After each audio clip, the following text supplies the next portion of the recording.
Hello, this is the third part of the tutorial where we'll be adding shadows. And first of all, we add some physical materials to the sphere,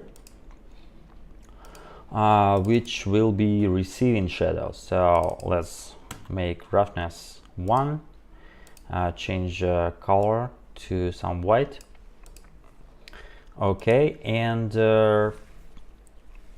in order for the shadows appear on the scene, we need to add some light source. So let's add a light source, photometric target light, and it will be asking if we want to enable logarithmic exposure control, and while Verge3D supports with mode, we won't be enabled it for simplicity reasons. So let's answer no and add the light. So we want immediately to change it from uniform spherical to spotlight so that it can be focused, and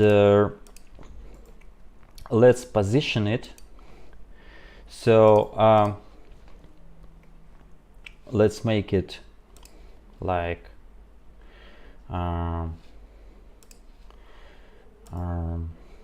shining from this direction, and so that the shadows are cast to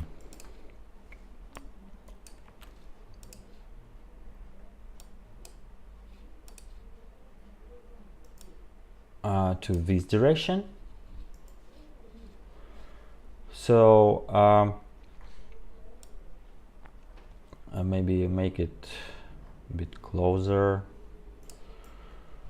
and something like this. Change the target a bit, like something like this, so that the shadow volume tightly embraces our model. This way the shadows will be generated in a most efficient manner.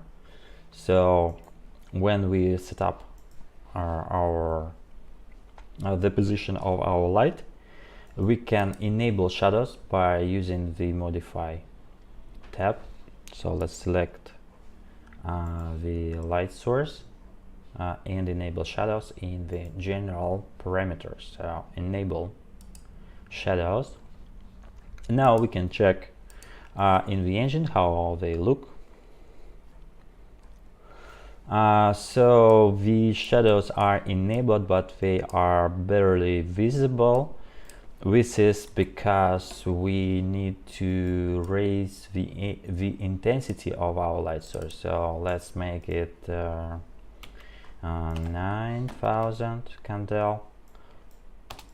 Okay, and sneak peek. Okay, so now we got much more visible shadows. They look like low resolution. We can raise the resolution by using shadow map params panel. So let's double it to 1024 and check again.